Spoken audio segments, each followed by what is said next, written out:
My name is Richard Aiyegoro. I'm 23 years old from Howard University. I grew up in Landover, Maryland. Basically, a lot of the anger I have and I put towards the game of football came from growing up in that area, just from not being able to have certain things, being as fortunate as other kids.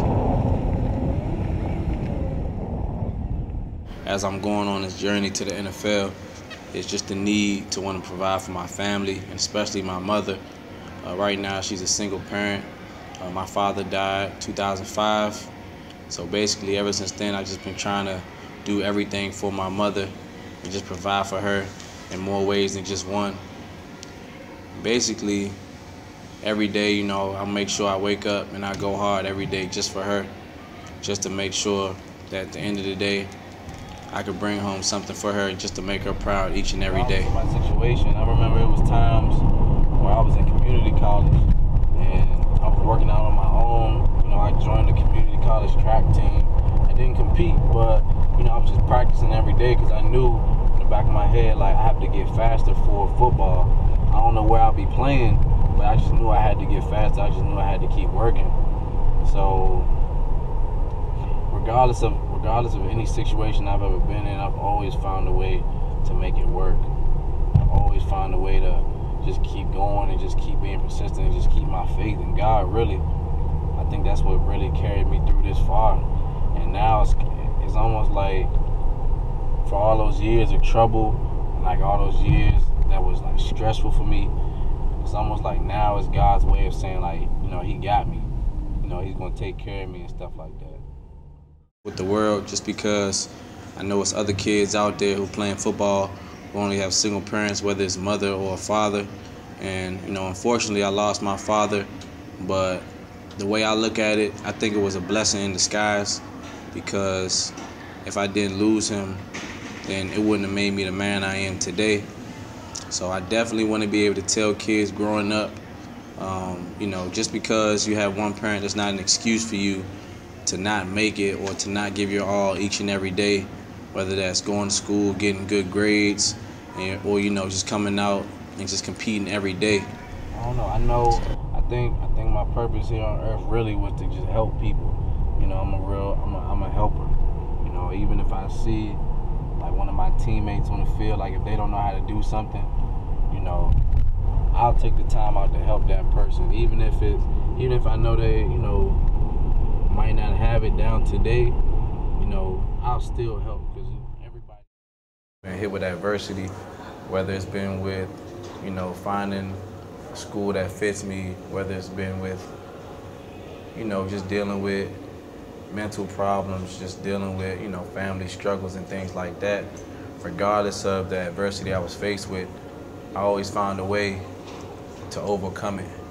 And, I think there's plenty of kids out there that are going through the same things that I went through growing up mentally, with just having one parent and things like that. And I definitely think I'll be able to help them, just guide them kind of through the way I did it, because I didn't get through it all by myself. Luckily I was able to be surrounded by good coaches and good people like that, and I was able to make the right decisions to get me where I am today, because nobody would have ever thought I'd be in this position, even to be chasing an NFL combine dream or just pursuing my aspects. My dreams are coming alive, and it really is surreal. Yep.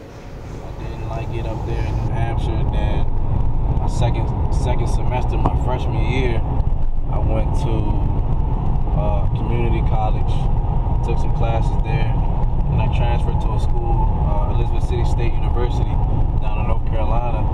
Didn't really like the campus and stuff like that. I just thought it wasn't for me.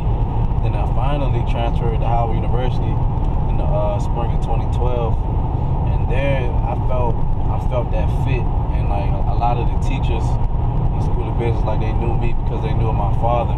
So it's like kind of now I'm getting taught by some of those teachers who were my father's colleagues, and they come up to me, they say, like, it's an honor for them to teach me. And I gotta remind them, like, no, I'm still a student. Like, it's definitely an honor for me to be in your class. Yeah. That's like my father used to teach up in there. I was running through the six because him passing away made me who I am.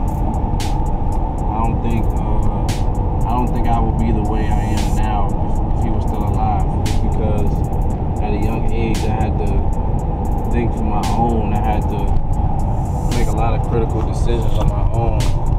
And I think even now, like the decisions I make, you know, I'm always worried about the future. You know, I'm always worried about whether my mom's gonna be fine, my grandmother, my cousins that just came from Nigeria. You know, I put all that weight on my shoulders.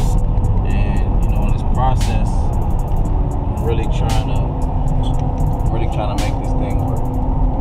Because that's the promise that I gave to my mother. So I'm gonna give it my all. I was running through the 6 with my wallet.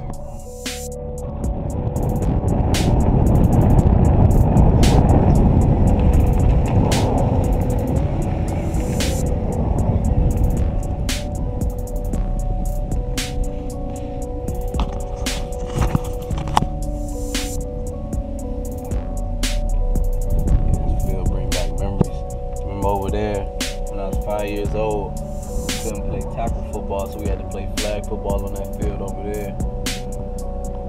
And we used to always say once we got bigger, and when we turned 6 years old, we'd move over to